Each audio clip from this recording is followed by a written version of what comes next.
अच्छा बेटा, हमने जो है वो लास्ट क्लास के अंदर डेप्रिसिएशन के लेक्चर को वाइंड अप करा था, जिसमें हमने डेप्रिसिएशन के 3 टी अकाउंट्स बनाना सीखे थे। और साथ ही साथ डेप्रिसिएशन की पॉलिसीज़ भी डिस्कस की थी, जिसमें ईयरली और मंथली पॉलिसी डिस्कस की थी बेटा।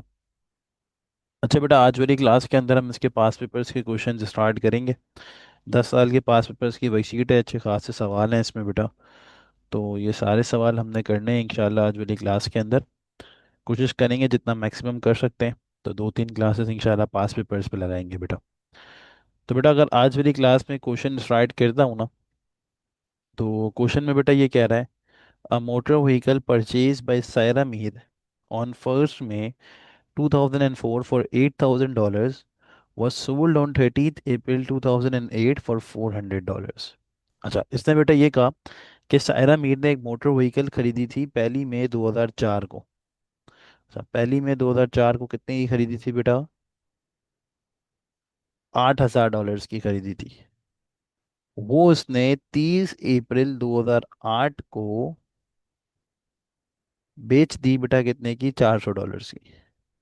तो बेटा, जो बच्चा यहाँ पे ये सोच रहा है ना कि सर 8,000 की ली थी और 400 की बेच दी, तो 7,600 का लॉस हो गया, वो टोटली गलत है। क्योंकि उसका मसला ये है कि देखो बेटा, अगर आपने 4 साल चलाई है ना, तो आपको सबसे पहले इन 4 सालों की डेप्रीसिएशन को कैलकुलेट करना पड़ेगा कि 4 सालों में इस एसिड की वैल्यू कितने से गिरी। फिर बेटा आपको पता चलेगा कि ये कितने की बिकनी चाहिए थी और हमने कितने की बेची है। तो डेप्रिसिएशन निकालने के लिए एग्जामिनर आपको हमेशा बेटा मेथड बताता है, जो उसने आपको नीचे बता दिया है। She uses the diminishing reducing balance method at 50% per annum. बेटा, कौन सा मेथड है? Reducing balance method. बेटा, अगर आप लोग को लेक्चर याद हो तो रिड्यूसिंग बैलेंस मेथड किस पे अप्लाई होता था बेटा? नेट बुक वैल्यू पे। आरबीएम मेथड क्या कहता था? कॉस्ट में से पहले पुरानी डेप्रिसिएशन को माइनस करो, जो आंसर है उस पे परसेंटेज रेट अप्लाई कर दो। स्ट्रेट लाइन डायरेक्ट कॉस्ट पे लगता था। आरबीएम कहता था कॉस्ट में से बेटे पुरानी माइनस करो, जो एसेट की fair value net book value आए उस पे परसेंटेज लगाओ। Motor vehicles had been depreciated by $7,000 30th April 2007।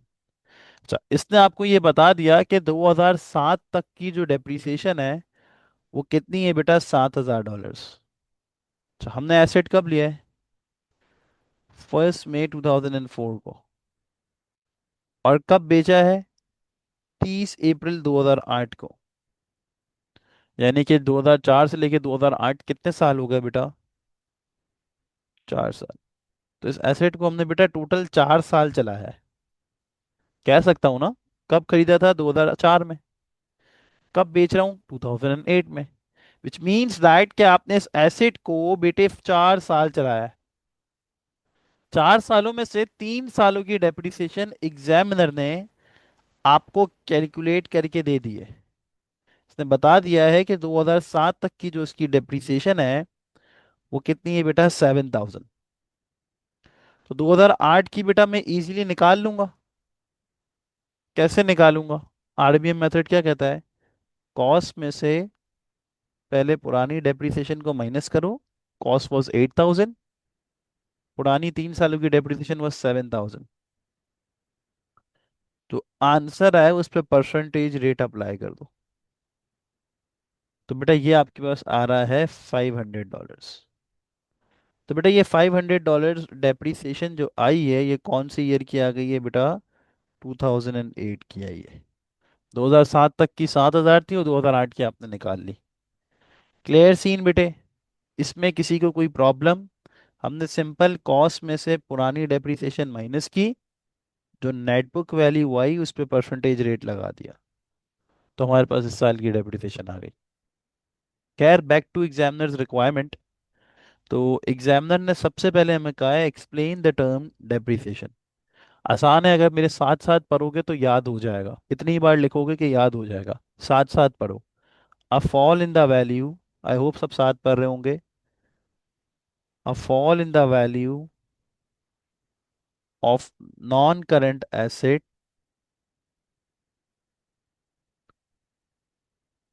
Over its useful life. जब भी एग्जामिनर हमसे डेप्रिसिएशन की डेफिनेशन पूछेगा तो हम उसको ये लिखेंगे देंगे, a fall in the value of non current asset over its useful life.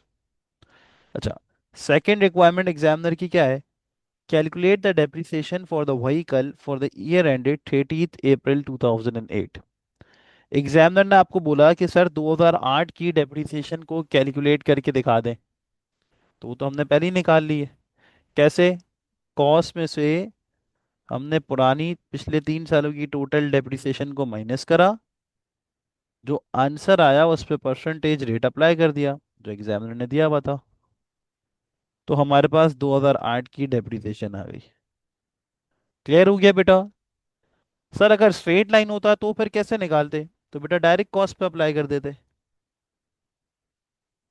But reducing क्या कहता है, कॉस्ट में से पुरानी माइनस देन परसेंटेज अप्लाई होगा। तो बेटा अब तक तो हमने 3 मार्क्स सिक्योर कर लिए हैं। अब थर्ड थिंग में एग्जामिनर की रिक्वायरमेंट क्या है बेटा? Show the journal entry for provision for depreciation eight 30 April 2008। A narrative is not required. Examiner ने कहा कि जो आपने 2008 की डेप्रिसिएशन निकाली है ना बेटे, आप उसकी जर्नल एंट्री बना के दिखा दो। तो मैंने आपको बताया था कि जो बेटा डेप्रिसिएशन होती है वो क्या होती है, प्रोविजंस। और प्रोविजंस क्या होते हैं बेटा, कॉन्ट्रा एसेट। जब भी बढ़ते हैं तो बेटे हमेशा क्या होते हैं, क्रेडिट होते हैं। तो इसीलिए बेटा आप इस केस में प्रोविजन फॉर डेप्रिसिएशन को क्रेडिट कर दोगे। 2008 की डेप्रिसिएशन कितनी थी, 500। क्यों क्रेडिट करा? क्योंकि आपके प्रोविजंस, आपके कॉन्ट्रा एसेट्स बेटा बढ़ रहे हैं। ये चीज मैंने सिर्फ समझाने के लिए लिखी है, पेपर में नहीं लिखनी। पेपर में ये लिखना है। तो सर डेबिट क्या होगा? बेटा डेप्रिसिएशन से हमारे एसेट की वैल्यू गिरती है, बिजनेस का नुकसान हुआ। इसीलिए बिजनेस इसको क्या ट्रीट करेगा बेटा, एक्सपेंस भी ट्रीट करेगा। और एक्सपेंस हमेशा बेटा डेबिट होता है। और एक्सपेंस को बेटा हम कहाँ लिखते हैं, इनकम स्टेटमेंट में। इसीलिए हम इनकम स्टेटमेंट को डेबिट कर देंगे और प्रोविजन फॉर डेप्रिसिएशन को क्रेडिट कर देंगे। ये मैंने लेक्चर में भी आप लोग को बताया था। I think so second lecture में मैंने बताया था कि जब भी एग्जामिनर कहे डेप्रिसिएशन की जनरल एंट्री बनाओ तो आपने ये करना है। आपके प्रोविजन, आपके कॉन्ट्रा एसेट भर रहे हैं, तो आप प्रोविजन फॉर डेप्रिसिएशन को क्रेडिट कर दो। और सिमिलरली आप डेप्रिसिएशन को एक्सपेंस ट्रीट करते हो, तो एक्सपेंस को डेबिट कर दो। एक्सपेंस कहाँ लिखते हैं, इनकम स्टेटमेंट में। तो ये सेम चीज़ बेटा यहाँ पे आ गई है, बट इस दफ़ा वैल्यू आ गई है साथ। तो ये सीन है। अगेन बेटा 2 मार्क हमने सिक्योर कर लिए हैं। स्टिल कोई भी इशू हो तो feel free to ask. Last part पे बेटा एग्जामिनर ने हमें कहा है कि हमें डिस्पोजल अकाउंट बनाना है। अच्छा बेटा देखो, अगर हमें डिस्पोजल अकाउंट बनाना है ना, तो डिस्पोजल अकाउंट के लिए हमें डिस्पोजल की एंट्रीज का याद होना बहुत ज़्यादा ज़रूरी है। तो थोड़ा सा रिकैप करते हैं। एंट्रीज क्या थी, 8। जब भी कोई हम एसेट को बेचेंगे, डिस्पोजल मींस बेचना, तो उसकी हम हमेशा 8 एंट्रीज बनाते थे। खरीदा था, इस्तेमाल कर लिया और पैसे आ गए। सबसे पहले क्या है, खरीदा था। अब बेटा मैं एसेट को बेच रहा हूँ। जब बेटा मैं एसेट को बेच रहा हूँ, एसेट मेरी लाइफ से जा रहा है, तो मैं एसेट को क्या कर दूंगा, क्रेडिट कर दूंगा। जो मोटर व्हीकल में बेच रहा हूँ उसकी रियल वैल्यू कितनी थी, 8000। डेबिट पे जब कुछ नहीं आ रहा तो बेटा मैं क्या लिख दूंगा, डिस्पोजल अकाउंट। तो पहली वाली एंट्री में हमने डिस्पोजल अकाउंट को क्या किया है, डेबिट करा है। तो देखो बेटा मैंने डेबिट कर दिया, बट नाम मैंने मोटर व्हीकल का यूज किया, क्योंकि रेफरेंस बेटा हम हमेशा ऑपोजिट अकाउंट का देते हैं। बेटा दूसरी एंट्री क्या थी, इस्तेमाल कर लिया। इस्तेमाल कर लिया तो उस एसेट को मैं बेच रहा हूं, तो उसकी डेप्रिसिएशन भी बेटा मेरी लाइफ से जा रही है। जब बेटा उसकी डेप्रिसिएशन मेरी लाइफ से जा रही है, तो मेरे प्रोविजन, मेरे कॉन्ट्रा एसेट बेटा क्या हो जाएंगे, कम हो जाएंगे।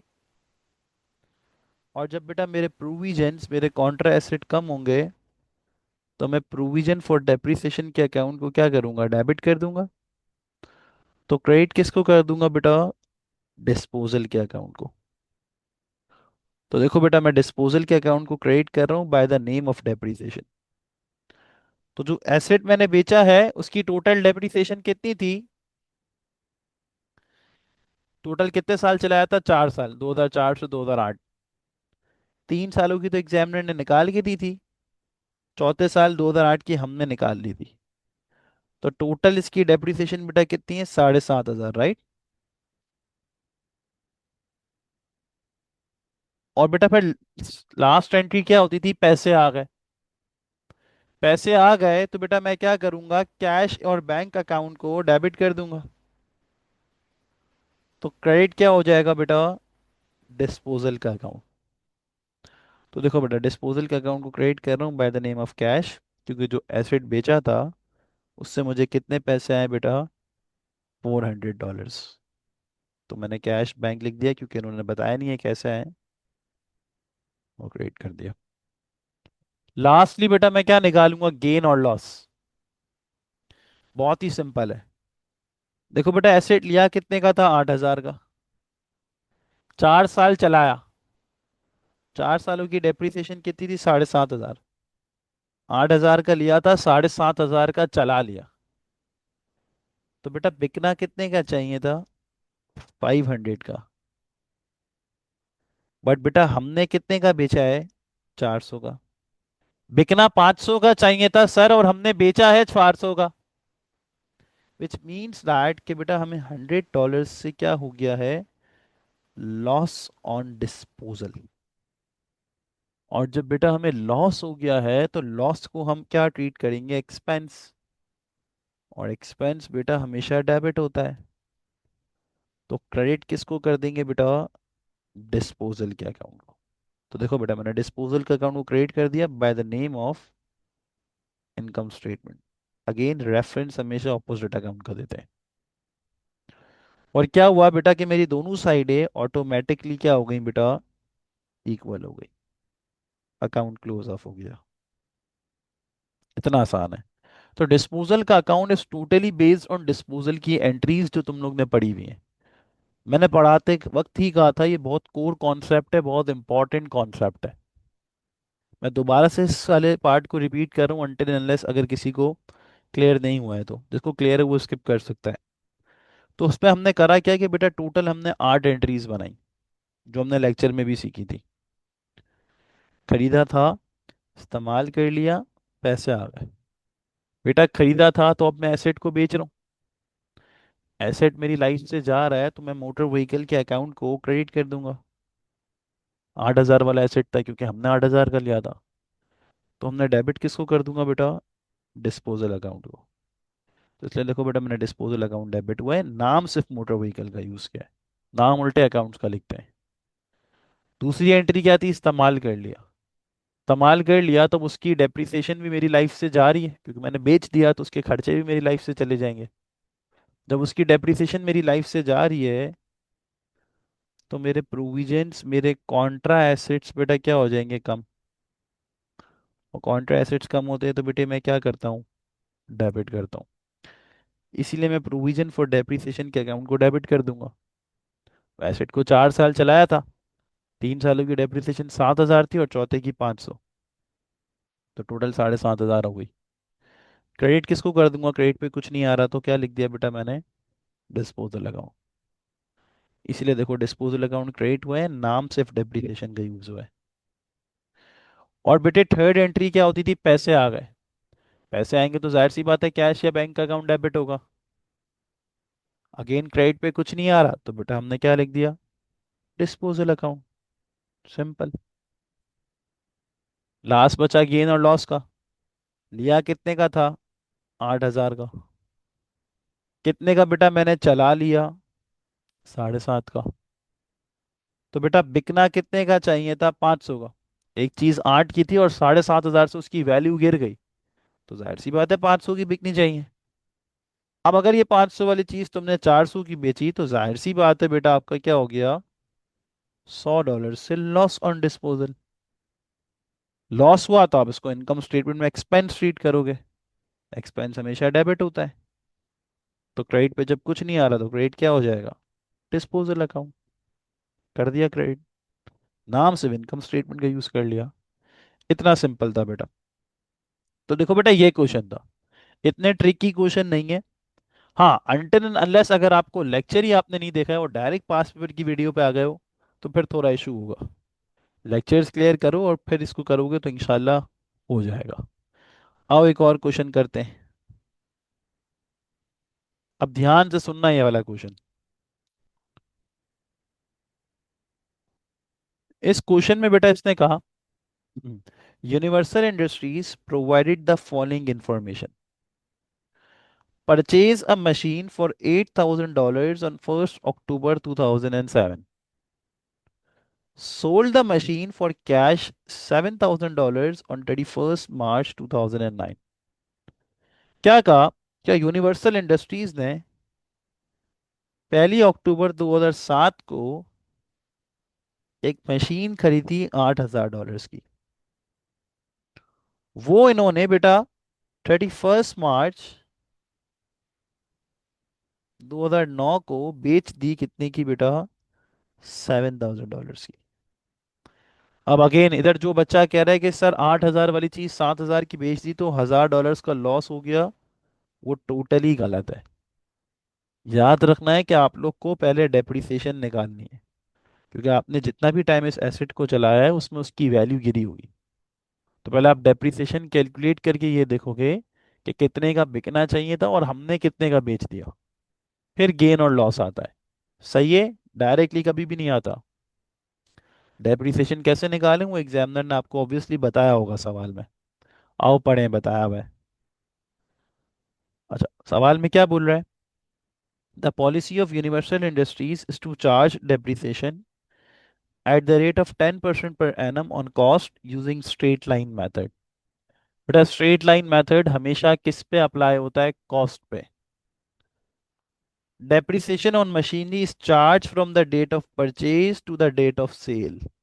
ये वाली लाइन याद आ रही है? मैंने कहा था कि दो पॉलिसीज होती हैं, एक ईयरली एक मंथली। और मैंने कहा था मंथली पॉलिसी में अक्सर एग्जामिनर ये लाइन लिख के देता है कि depreciation is charge from the date of purchase to the date of sale. इसका मतलब है कि जब से खरीदी और जब तक बेचिए सारे महीने सब चीज काउंट होगी। विच मीन्स दैट कि यहाँ पे जो हमारी पॉलिसी है ना बेटे, वो मंथली पॉलिसी है, हमें मंथ्स भी काउंट करने हैं। ठीक है? बाकी इसने बोल दिया कि जब भी हम कोई एसेट को बेचेंगे तो डिस्पोजल अकाउंट में रिकॉर्ड करेंगे, ये तो हमें भी पता है, कोई नई बात तो है नहीं। और इसने बता दिया है कि हमारा अकाउंटिंग ईयर 31 मार्च को एंड होता है। ठीक है, हमें दिख रहा है यहाँ पे। सबसे पहले इसने कहा एक्सप्लेन द टर्म डेप्रिसिएशन। साथ साथ पढ़ेंगे तो याद हो जाएगा। A fall in the value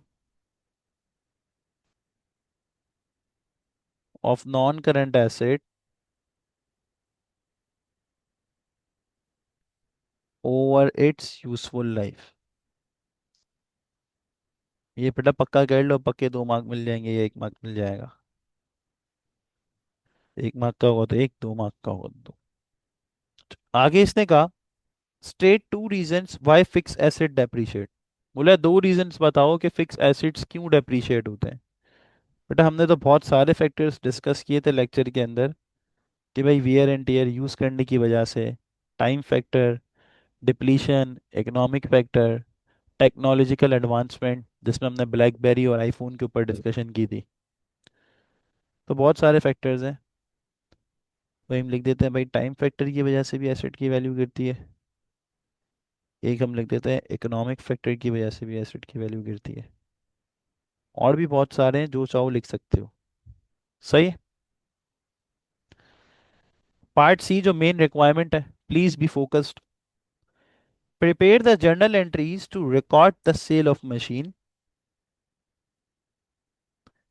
show the transfer to profit or loss to the final accounts on 31st March। narratives are required। अच्छा, इन्होंने क्या कहा? इन्होंने कहा जर्नल एंट्री बनाओ सेल ऑफ मशीन को रिकॉर्ड करने की। जब हम किसी भी नॉन करंट एसेट को बेचते हैं तो उसमें टोटल कितनी एंट्रीज बनती हैं? 8। तो इधर बेसिकली मुझे डिस्पोजल की 8 एंट्रीज बनानी है। मैंने कहा था ना, जब भी किसी नॉन करंट एसेट को बेचोगे तो ये 8 एंट्रीज बनेगी। तो मुझे ये सारी बना के दिखानी है। क्या है? खरीदा था, इस्तेमाल कर लिया, और पैसे आ गए। बट बेटा before moving to that part, सबसे पहले जो एसेट मैंने बेचा है ना, हम एक काम करते हैं, उसकी डेप्रिसिएशन निकाल लेते हैं और सारी वर्किंग कर लेते हैं, फिर इस पार्ट पे आते हैं। तो देखो बेटा, जो एसेट हमने बेचा है वो लिया कब था? अक्टूबर 2007 को। और बेच कब रहे बेटा? 31 मार्च 2009 को। तो काउंट कर लेते हैं कितना टाइम चला है। तो देखो बेटा, 1 अक्टूबर 2007 से